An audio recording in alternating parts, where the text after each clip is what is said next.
Now, let me introduce our speaker. Dr. Michael Flessner is an associate professor and extension weed science specialist in the School of Plant and Environmental Sciences at Virginia Tech. He also provides leadership for GROW. In Virginia, Dr. Flessner's research and extension work focuses on weed management in corn, soybeans, small grains, and other crops, as well as pastures and forages. His research interests include herbicides, herbicide resistance, cover crops, and harvest weed seed control. Dr. Flessner earned his bachelor's from the University of Tennessee and both his master's and doctoral degrees from Auburn University. Please join me in welcoming Dr. Michael Flessner. All right. Well, thanks for the introduction. It's really great to be here with you guys and good to be back. I've actually been in this room before, and the last time was when Baylor and BSF just west of here hosted the North American Weed Science Contest, and Virginia Tech happened to take top honors that night, so that was a fun night of celebrating. I don't know if we'll get that crazy and wild tonight, but good to be back here and with you guys. So Flessner's a fairly unique last name. My grandfather was born on a farm and grew up there just about an hour north of here. So not too far away, although most of my time has been on the East Coast. But we're here to talk about GROW, which is getting rid of weeds, and so that is a multi-state network of public scientists, so a lot of extension specialists, but also some USDA folks as well that have come together to coordinate both our research and our outreach and extension products across the nation is really our goal there. And that's really centered around the herbicide resistant space and try to make our weed management more sustainable and therefore our farms more sustainable. So a lot of things we can do really well in a network, right? So we don't have to reinvent the wheel in Virginia and in Illinois and in other states, right? We can have one good message there. That being said, though, there are disadvantages to a national network, right? That local knowledge is something that is really valuable and really unique. So I'm not here to say anything that I wouldn't. If Dr. Hager says something different than I would, then you should listen to him because he's the local expert. But we do know there are some universal principles in weed management that we have, and so we can share those. We can also learn from other regions and other places as well, right? There's some things that maybe wouldn't quite fit at your farm and the way you do things, but it's pretty cool to see how other people are having maybe a win with weed management, and that can bring in some new ideas and some new thoughts there. So that's kind of what the network's all about. We have a lot of diversity in our funding, and so this is just a map of where we have a partner in the network that's getting funding. That being said, we do try to be a national network, and if there's really innovative, cool researcher or a farmer doing something really cool and innovative with their weed management, we try to get to all of them, regardless of whether they're on that map or not. We do have a lot of funding sources, and we're very appreciative of all those, particularly the United Soybean Board for a lot of funding there that we work with. So. All right, so we have four main initiatives as GROW. As I mentioned, we have the Outreach and Extension Network, and that's kind of what I want to talk about today, along with some of our research initiatives across the network. And so that spans from cover crops, and we talked a little bit about in the session just before the break there, precision ag and tech development, right? Weed recognition, weed mapping, those types of things, and then harvest weed seed control.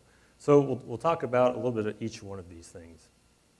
All right, so starting with cover crops, and I really appreciate the comments that were made on the panel here just before this about cover crops are sometimes sold as this miracle cure-all for everything you have, and a lot of times that's not actually the case. And so I totally agree with that.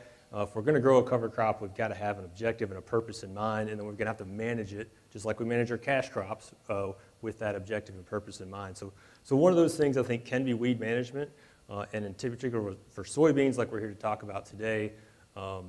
The use of cereal rye going into soybeans is one where I think that's sort of the entry level in terms of weed management with cover crops. So a lot of that research has been done. So what I wanted to highlight here, and just sort of part of what we've done, is kind of moving to planting green, which is maybe the newer hip thing. All right, and so Citi and SARE does this annual cover crop survey of cover crop users, and some of the metrics collected in that survey, 70% of the respondents reported improved weed control, 68% improved soil moisture conditions, and there were some improvements maybe in disease and slugs as well, right? So maybe there's some incentive for planting green, which is really we're going to plant the seed into that cover crop while it's still green, and then really either terminate it that same day or the day after, so that when the crop is coming up, the cover crop is no longer green. All right, and that's really in contrast to planting brown, if you will, which is what I would consider sort of the standard cover crop management of where we're going to terminate it 2 weeks or thereabouts before we plant the cover crop. So when we're planting it, it's sort of the cover crop residue is dead and brown at that time. All right, so there's some motivations for looking at this. In particular, what we're looking in terms of a no-till soybean is this is an adaptive management approach, and so it does elevate the management up a level when we go to this, right? We're in some sense violating one of our central principles of agronomy, right? Of planting into a weed-free field, right? Now we're planting into an actively growing cover crop there, right? So there's some things we've got to be aware of, and it really takes that management up to capitalize on them. And so if you're not at that higher level of management, then this could go sideways, if you will, on you. Right? And so one of the adaptations is working with a living thing here. The cover crop is alive. Some seasons you'll grow a better cover crop than others. And so we've got to be able to adjust and adjust not only our management, but our expectations coming from that. So one of those things is in the spring, it might be nice and wet, and we can use that cover crop that's actively growing to pull that moisture out of the ground, and we can maybe potentially get more field fit days in the spring, days where we can get a tractor or a sprayer into that field and do some work. But the opposite is sometimes true, right? It might be dry, and we don't want that cover crop to continue to grow and then pull the moisture out so that we've got poor soil moisture conditions for our cash crop to establish, right? So it's an adaptive management approach that we're kind of looking at there.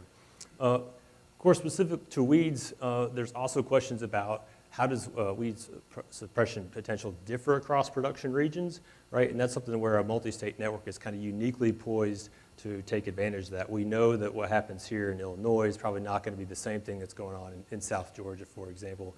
And so we can see the differences there, and learning from those differences and nuances can help us lead to, I think, better management there. We're also asking questions like, is planting green a viable integrated weed management tool for herbicide-resistant weeds? I think it definitely can be. Is it every time? Maybe not.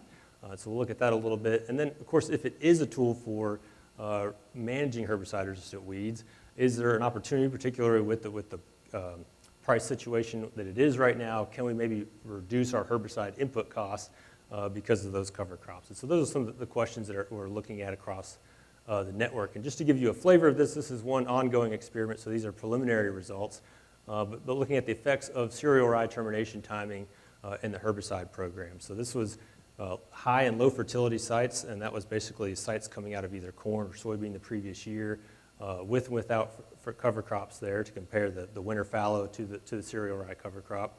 2 different termination timings, like we talked about, planting green versus planting brown. So terminating the day of planting or the day after would be planting green, or planting brown would be about 2 weeks prior, and then with and without a pre-emergent herbicide. And you can see the states where the research was done there. And so one of the things, just to not get too into the nuances of the data here, but ideally we're having a win-win, right? We're having a win for weed management, and we're having a win for our crop yield, right? What we don't want is a trade-off where we maybe win in one of those situations or we have a loss in the other. So in this case, a win for weed suppression would either be fewer weeds at the time of that post-emergent application or smaller weeds at the time of that post-emergence application, right? So if we have fewer and hopefully smaller weeds, that's going to be an easier task for that post-emergent herbicide, right?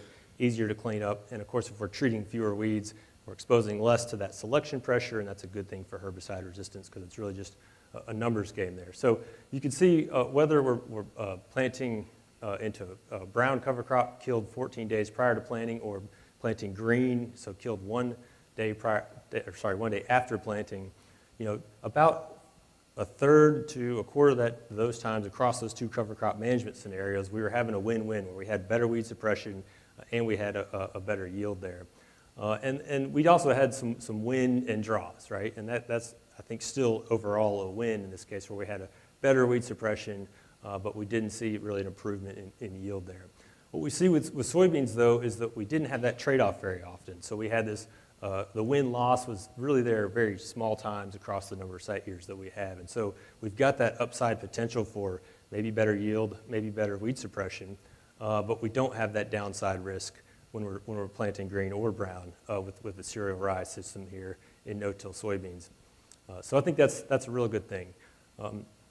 So there was a little bit of talk about corn earlier, so I figured maybe I could also talk a little bit about corn as well here. So this is a very similar study, different group of states involved in this one, but this is basically the same questions but in corn, and we see very different responses here, right? So while we do still see that win-win or a win-draw, the upside potential, there is some real downside risk with planting corn into cereal rye, and that's, I think, fairly widely known. As cereal rye gets bigger, and that's what we really need, is that biomass for weed suppression. It also starts to have a very high carbon to nitrogen ratio, and it becomes more lignified, both of which things aren't good for nitrogen availability in the soil. We'll tend to tie up nitrogen, nitrogen-hungry crop like corn. That's not what we want to see there. So there's more downside risk of doing that, and I think that was not surprising to most of us there. All right, so another area we're looking at in terms of cover crops is the potential for, or really how best to integrate these cover crops with our pre-emergence or residual herbicides, right? And we know sometimes these are kind of doing the same thing, right? We can get weed suppression from the cover crops, we can get weed suppression from the pre-emergence or residual herbicide, and putting those two together does seem to result in better weed management outcomes from what we've seen. So the two layers can potentially fill in the small gaps that allow weeds to emerge.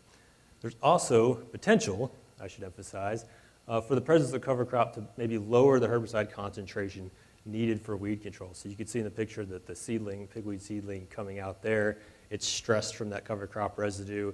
Potentially that could make it easier for the herbicide to do its job there. Okay, so there's, can we adjust maybe our management to take advantage of that, and if we can, how best to do that? And so there's a lot of different moving parts here to think about. There's the cover crop effects, right? So biomass is going to be maybe primarily weather driven, or the timing of that termination, right? The longer we wait, generally the more biomass is going to accumulate. But some years we have more biomass than others. So there's that biomass effect.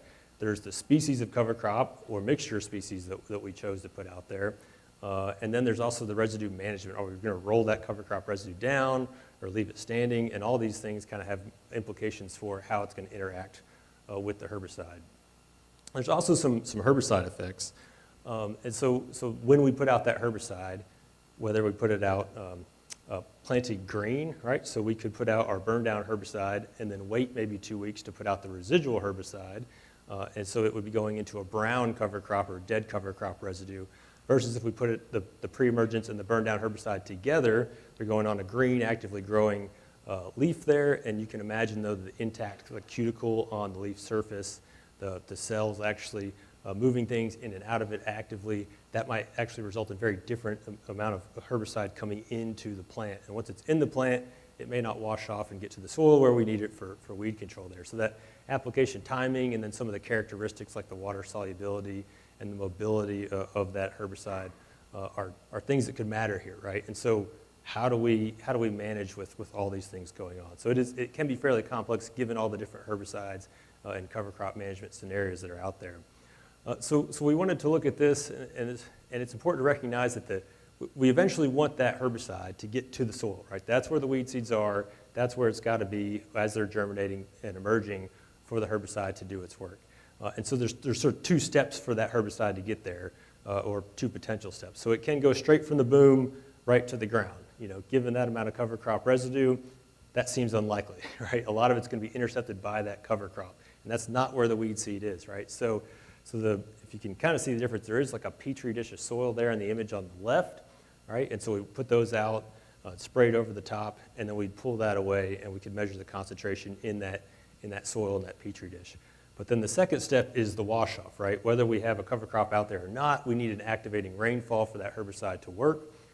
And so it could be also that that activating rainfall just washes that herbicide off the cover crop residue into the soil where it can work. And so we also had a separate set of petri dishes put out after the application, but before that activating rainfall event, then we could measure both of those. And so looking at some of these results, there's sort of a lot of factors here. So we've got cereal rye standing on the left, and then roll crimped or rolled down on the right graph. And this is basically across cereal rye biomass. So as you move to the right in the graph, you're getting more and more biomass. And this is the pyroxasulfone recovery. So that's Zidua, or pyroxasulfone is a component of a lot of prepackaged mixture herbicides there. And so the dark line is that initial deposition, what got straight from the spray boom to the ground. And as you would expect, the more biomass we had, the more was intercepted, the less made it to the ground there. So that line goes down as you move to the right. But the wash off is really what we care about, right? We want the total. So that's what the lighter green line is. And I should say this is both in a planting green scenario. So we did get some back, but we only got maybe 10% of what we had intercepted back off the leaf surface there. So at a 2.5 ton cereal rye biomass, we had about a 50% reduction where it was planted green in a standing scenario, and an even greater reduction there where it's planted green in a roll crimp scenario, right? So I'm paying for 100% of that herbicide. I'd like 100% of that herbicide to get where it's going, but this is where obviously that's not the case where we're trying to put these two things together in this planted green scenario. So what about planted brown scenarios? So this is kind of the same setup, except that instead of standing in roll crimped in green, now we're standing in roll crimped in brown. You can see there's a little bit less interception where it's brown, but definitely a lot more wash-off potential. That separation, is particularly at the higher biomasses to the right of each of those graphs, is wider, so we were able to get more back off that cover crop residue and down to the ground where it needs to be for weed control. So you can potentially start to see some management implications here, right? So one would be if we can spray into the cover crop while it's still standing. If we choose to roll, we're going to get more to where it needs to be, and that's going to be better. Also, particularly at high biomass scenarios, if we can wait and spray that residual or pre-emergent herbicide till the cover crop is dead, till it's brown, we're going to get more wash off, and we're going to get more where it needs to go. Right, so we're starting to see some of these trends here. And you see this is a 30% reduction there at that same 2.5, so 50% when you planted green. And then the roll crimp scenario, it was a 65% reduction when it was planted green there.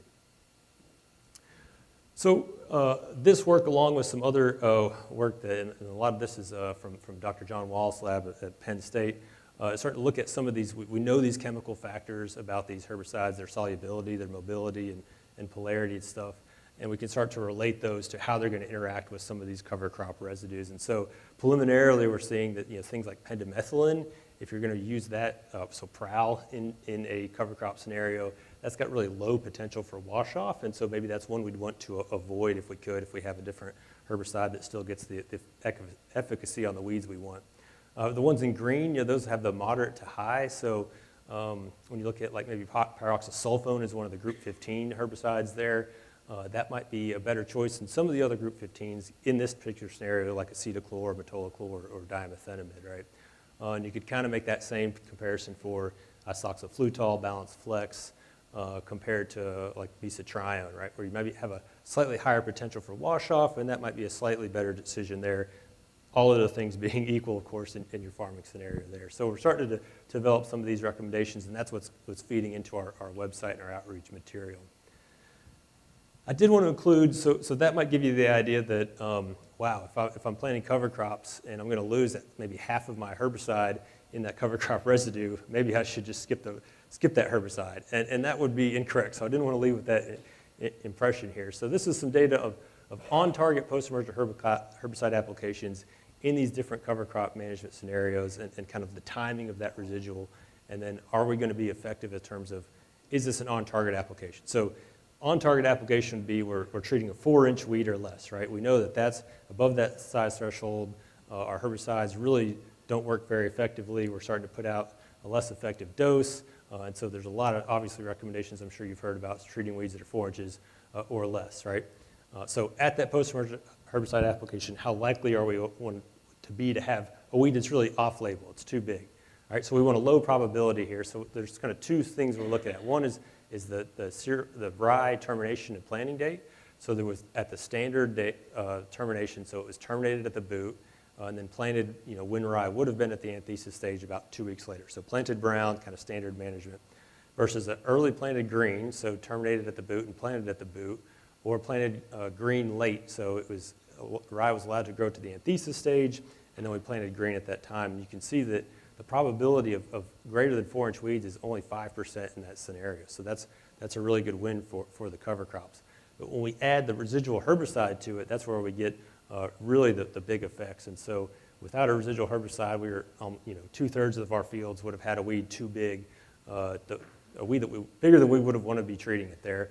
But when we go to that planted green and late, so the cereal rye terminated and residual herbicide applied at the anthesis stage, only 1% likelihood there of greater than 4-inch weeds. So we're seeing these things.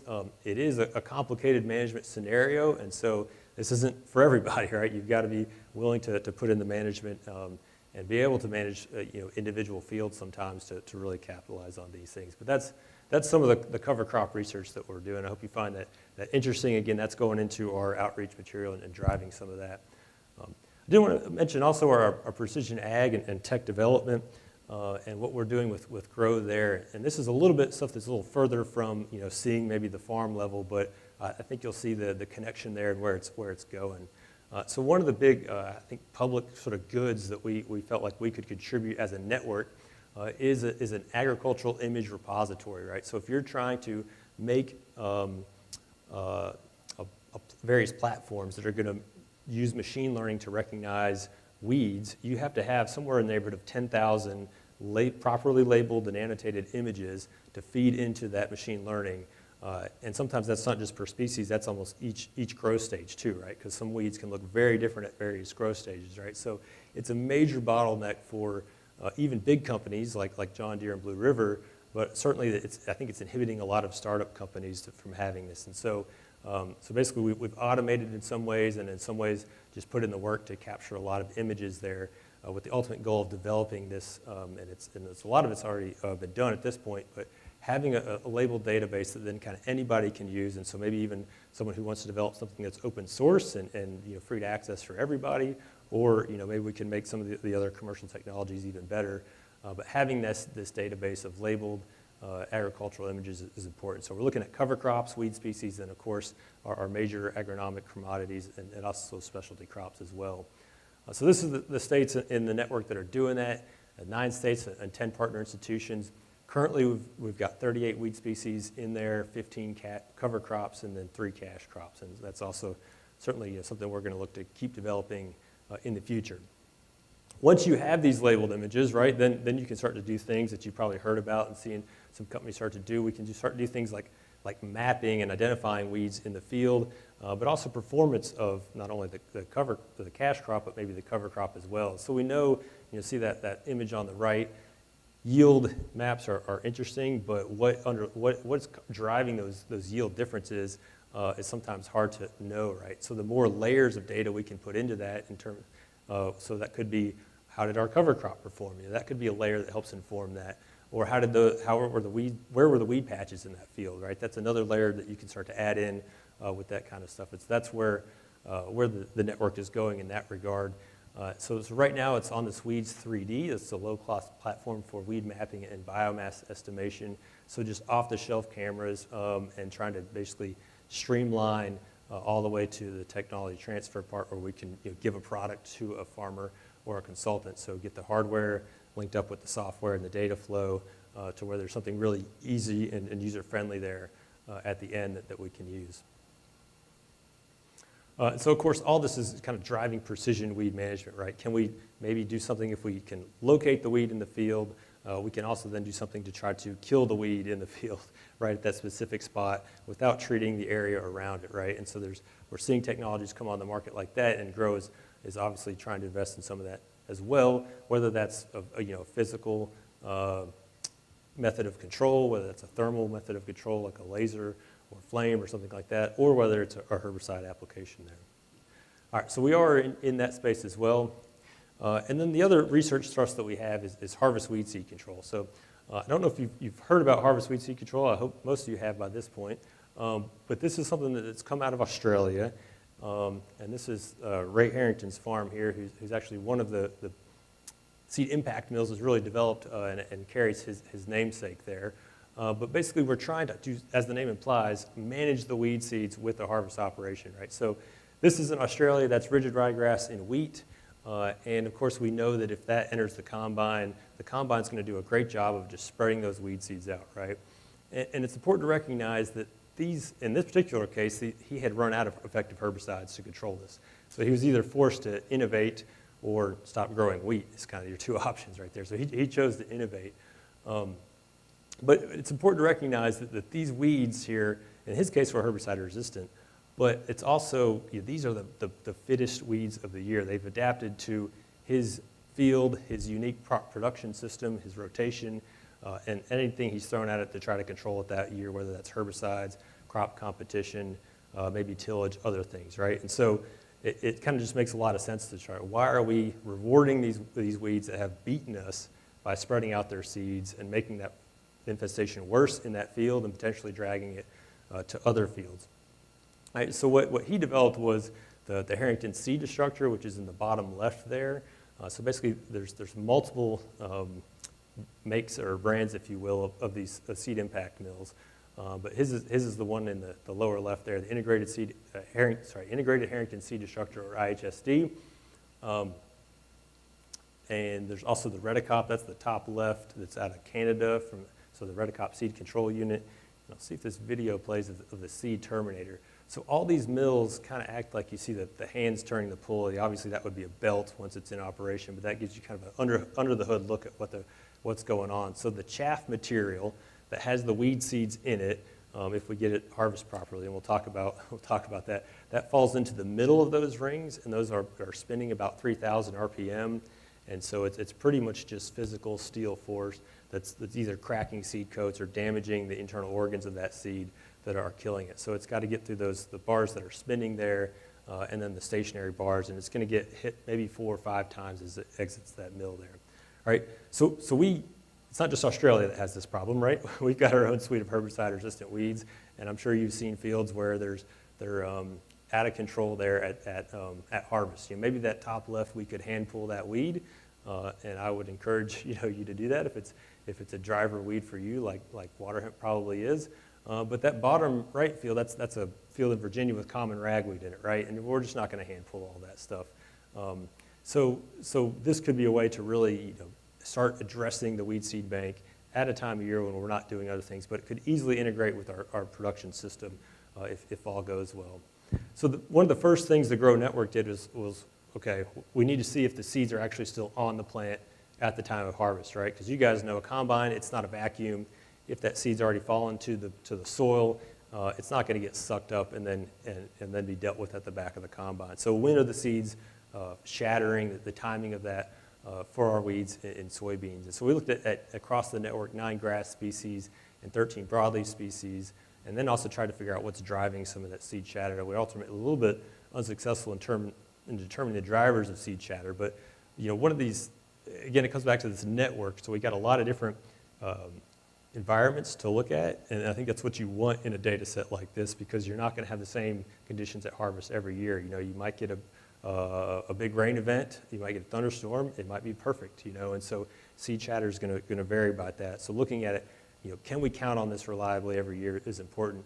And what we found was our major troublesome and herbicide-resistant broadleaf species really had a good opportunity there because they had a high seed retention. So water hemp and Palmer amaranth, I believe had over 90, if not 95% seed retention at least the first opportunity for soybean harvest.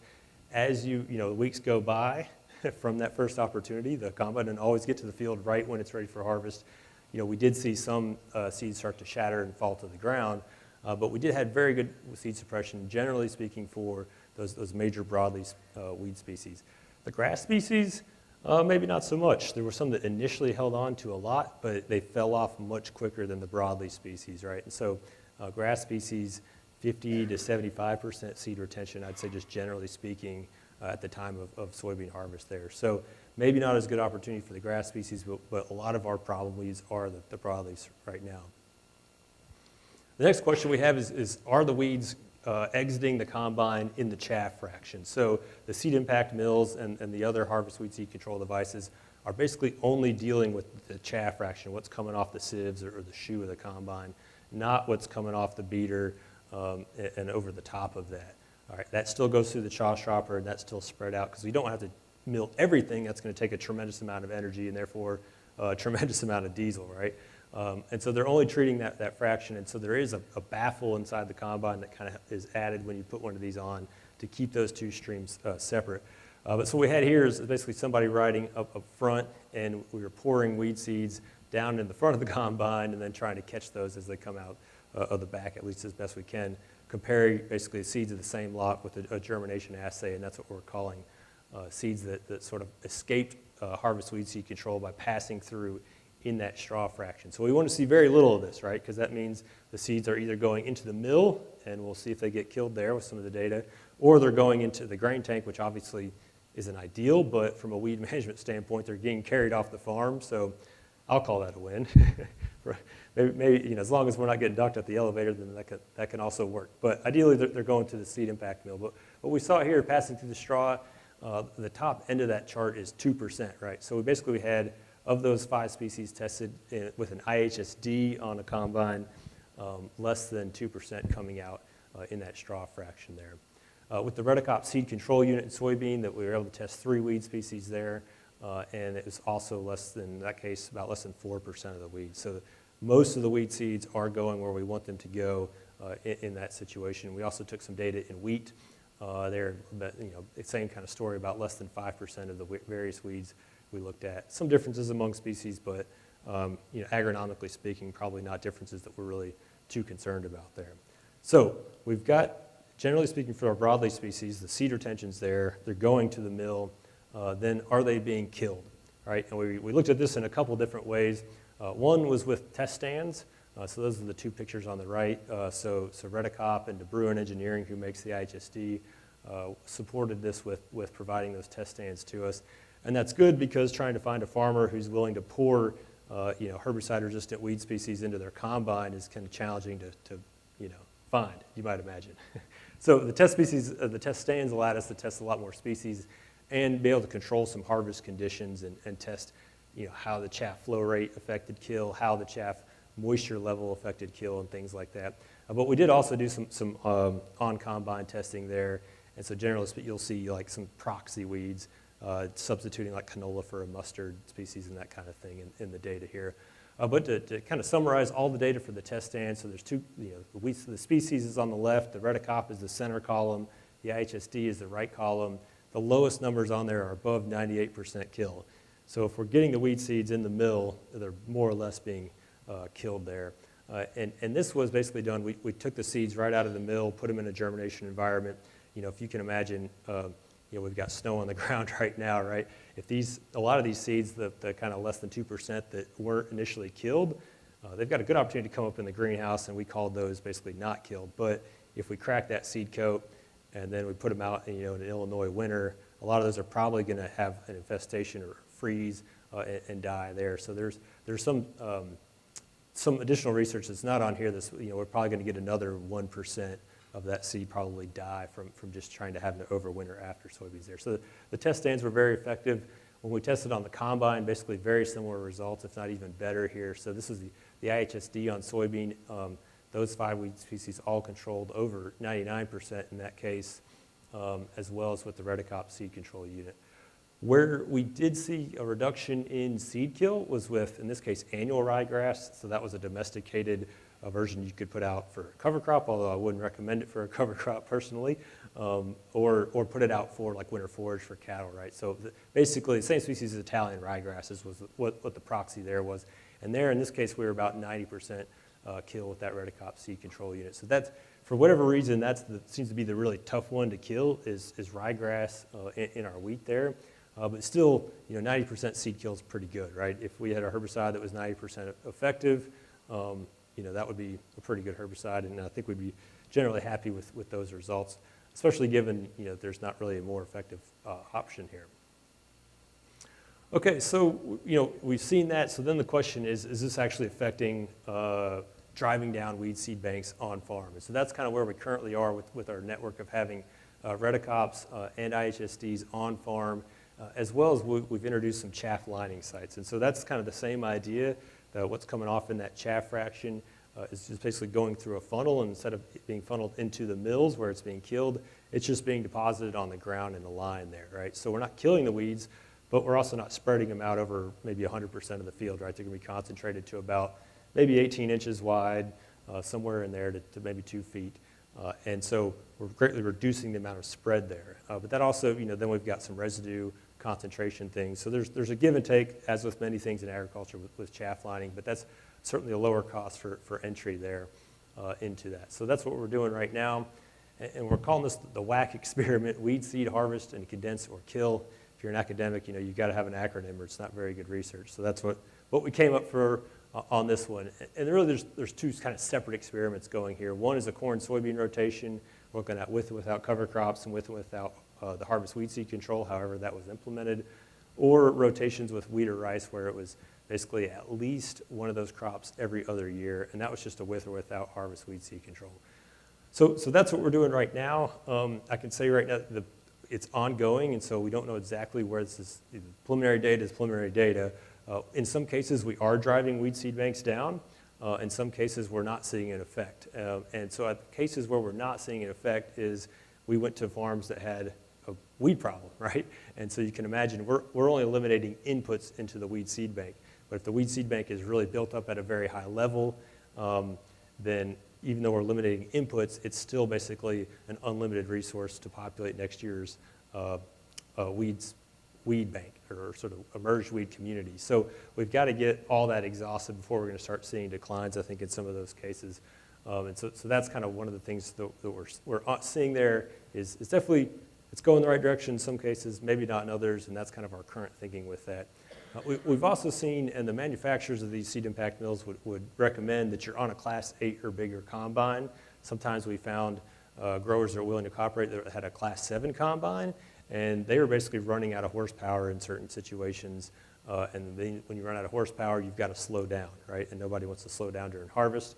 And so that would be one thing I could say we've taken away from this, is just that user experience of you really need to be, as these manufacturers recommend, on a Class 8 or bigger machine. The other thing is moisture really matters for these mills. The higher the moisture, the tougher it is for those mills to grind up the stuff like that.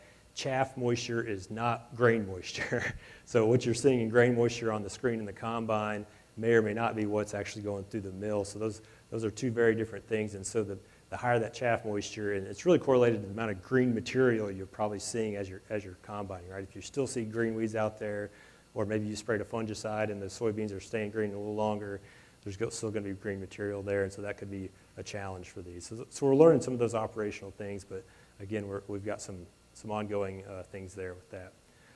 One of the questions is combine performance, and so this is some data we're probably about ready to start submitting for publication here. But we've got the fuel use across the different crops on the top, and then the travel speed is the lower set of figures there. And if you kind of zero in the center, which is soybeans, you see we are burning more gallons per hour when the mill is on in the gray bars compared to where it's off in the green bars. And that's really no surprise, right? These are drawing somewhere in the neighborhood of 60 horsepower at the high end. If it gets in a lot of flow, maybe 100 horsepower. So that's going to take more power from the engine, which is going to take more diesel to burn there. But in most cases, we had either a non-significant or very little reduction in travel speed. So again, if you're on a big enough combine, a Class 8 or larger, you're probably going to be able to get through these in terms of just average across all crops there. So I think that's some good news there. Okay. Hopefully you've enjoyed some of the flavors of stuff we're doing across the Grow Research Network. And I want to talk about some of our outreach platforms here to wrap it up and mention Take Action as well. So the website obviously is our number one resource. It's got a whole catalog of information there. You can get to it with that QR code, or it's just growiwm.org. If you go to that, you can subscribe, and you'll get a weekly email from our news team that highlights integrated weed management from around the country in whatever form that is, right? So that might be something from the Grow Network, it might be something outside of the Grow Network, but it's just one quick little read every week to your inbox there. And the subscribers are composed of various audience members you can see there, but really our target audience is on-farm decision makers, right? So whether that's the farmer or whether that's a consultant or advisor to the farmer, that's who we're trying to tailor this information and make it most easily digestible from that perspective. On the website, we've got a weed management toolbox, and so that's one way you can look at, maybe I'm considering going back to cultivation, and I've got a automated, precision guided tractor, and so maybe I could have a wider toolbar, drive a little faster, maybe that could make the economics work. I don't know. But you could check out like cultivation there if it's something you're unfamiliar with. Or if you're thinking about these cover crops, right? You can go to the weed management toolbox, hit cover crops, and find a lot of information there. You can also come at it from the weed angle, right? I've got maybe a weed I haven't had to deal with on the farm before this point. So let me find out about that weed. What is the quick snippets of the biology I need to know to help manage that weed? And then what are the tools that are going to be most effective to help manage that weed? So that's in the weed ID pages there. And some other information as well on the website. We're also on social media, right? So follow us on X or YouTube, Instagram, and LinkedIn. Go ahead and smash that subscribe button. I've got an 8-year-old that likes to watch YouTube videos, which I found is very dangerous. All of a sudden, I'm getting like a lot of monster truck notifications and things like that on my phone, so I've had to unsubscribe from some things. But if we go ahead and subscribe to those, the YouTube videos, I think you'll find that's kind of my favorite part of our social media presence. Some of those are farmer case studies, so we'll go out, interview the farm, get video of what they're doing, and hear about where they've had a win in weed management and kind of a unique thing that they're doing there. So I think the case studies on the YouTube videos are pretty cool. All backed, of course, by researchers, right? We're a research-led group, and so it's all supported by the data there. All right, we've got some other outreach efforts. I'll just highlight the two at the bottom, maybe the farmer forums, and so we have maybe 2 to 4 of those a year where it's basically a webinar where we have 2 to 3 farmers that are implementing some kind of practice. So we most recently had one on like precision vision guided sprayers. So we had 2 farmers that had experience with the Blue River John Deere See and Spray technology, and we had another farmer with the Weed It technology on there discussing how it worked on their farm, what the economics were, was it actually working for weed management, and those kind of things. So you can hear directly from farmers about how they're doing with not only that, but cover crops or harvest weed seed control, right? They've had this mill on their farm, and they've been working with it. Did they like it? Did they not like it? And you can hear it straight from them. We also have this regional leads meeting, which is really an internal meeting, but basically we have people all across the country with an ear to the ground on what's new and innovative in the weed management space, and that helps us bring that to you through the news there, the Grow News. All right, so we have a lot of resources, and trying to make them easily findable was something we wanted to do. So on our website, the top right is the resources page. So you can see you can filter this by different categories, whether you want to learn about herbicides or cover crops, how to put these tactics together and integrate them. And then you can choose the format that you want, right? Do you want a bulletin? Do you want a YouTube video? Do you want to see a farmer case study? You can filter those with that. And you can also see that subscribe button there in the lower right there. So those are our resources on the page. The last resource I wanted to highlight is some of our decision support tools, right? So these are basically sort of web-based apps to help guide you through some of the decisions that you might have to make. So in collaboration with the Precision Sustainable Agriculture Network, we've developed the cover crop nitrogen calculator. So if you're using like a legume cover crop, how much is going to be returned to me in terms of nitrogen, and can I reduce that nitrogen fertilizer input? That's a tool that was developed across a whole network, right? Again, that's one of the benefits of having the network of states involved is we can do these studies, all those, and then put them together and get a really robust tool there. So that can tell you not only how much nitrogen you expect to release from your cover crop, but also when in the growing season it's expected to be released there. So that's a pretty cool tool. The cover crop species selector, right? If you're sort of new to cover crops, which species is going to be good for you in your area is going to be very highly dependent. So that's a neat tool as well. And we're trying to develop this, should be out later this year, Check My Herbicide program. So that is a tool where we know that we need to apply multiple effective sites of action, right? And rotate multiple effective sites of action where we can. But what is an effective site of action, right? We've got all these prepackaged mixture herbicides, all these group numbers out there. Not all of them control, the 3 or 4 weeds I might have in my field the same way, and so trying to figure all that out can be very difficult. So that's really what this is trying to do, is for kind of our top 8 or 9 weeds that have herbicide resistance. You put in which herbicides, whether it's a burn down, a pre-emergence, or a post-emergent application, and it's going to give you a rating of whether that's considered to be effective or not and tally them up for you so that you can quickly see, all right, check my herbicide program. I've only got maybe one effective side of action against water hemp. That's something where I'd want to improve, and it kind of quickly points that direction out. So hopefully that'll be out later this year, and will be a good resource for everyone out there. We also are developing harvest weed seed control cost calculator. So based on that travel speed, the fuel usage, the initial purchase price of those seed impact mills, how much is that going to cost to implement, right? Which is a big question. In Australia, they're basically saying it's about the price of a cheap herbicide pass, right? To kind of put that, when you amortize the life of the mill, over the number of acres to be traveling, that's kind of the price they've come to. So we're trying to do some of that similar math to see where that is. So that's another web-based tool that we'll be coming out with here shortly. I did want to mention Take Action as well. So Take Action is moving to the Grow website. We appreciate the United Soybean Board's support of that. So it's going to be housed on the Grow website. That's in process. Hopefully that's going to go live within the next month or so. But there's, of course, a host of really great resources developed by Take Action over the years. And so we've updated those. We're going to make those searchable and filterable, kind of like you saw on the resources page, so you can hopefully easily find them. And also bring over the site of action lookup tool that was on there as well. So we're excited about that and how that's moving forward. And really, hopefully, this becomes then a one-stop shop for weed management information.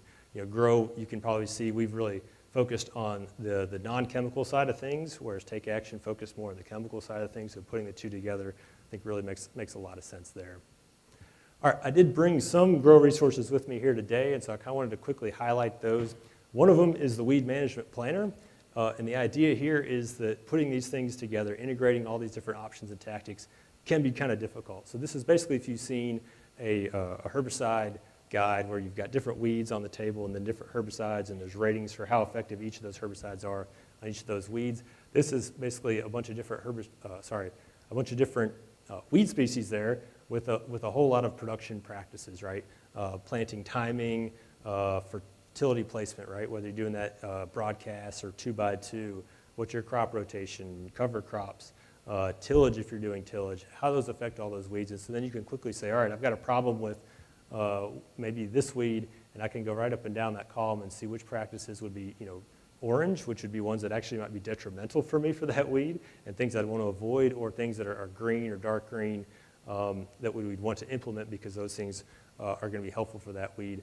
Or something where it's kind of in the middle, kind of a blue color there. So there's a before and after planting poster, so those kind of come in a pair because we have different tactics and different weed species leading up to planting than we do once we're in the season and are after planting there. So those are two, I think, pretty cool posters you may not find anywhere else. Talked a little about cover crops today, and so we've got some cover crop termination things about best management practices for herbicides, how to select that, how to integrate herbicides with roll crimping if that's what you're into. And then another one that's somewhat related on how to control annual ryegrass. I don't know if you guys have a problem with that. We certainly do in Virginia. It's been a tough one to kill in the burn down. So some keys to managing that. So I've got some of those over here as well. And then the last couple things, just a pamphlet on Grow, kind of who we are and where you can find us, and then some of the very popular Take Action charts as well. So with that, I really appreciate the opportunity to be here. Like I said, enjoyed coming out here and visit with you. I'll be around to the end to answer any questions, but if there's time for a question now, I'm happy to take one. Maybe one or two? Yes, sir.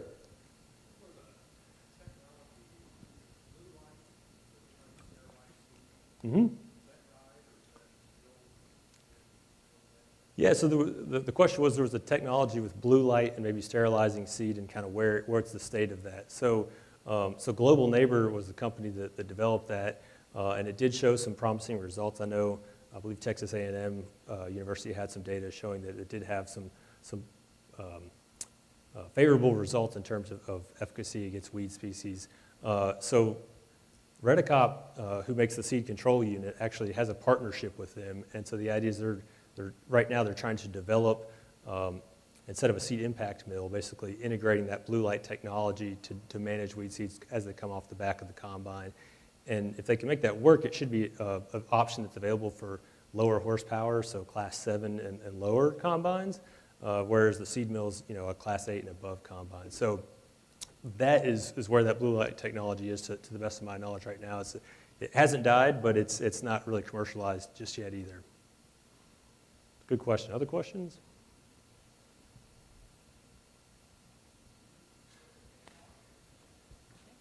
Yeah, thank you very much.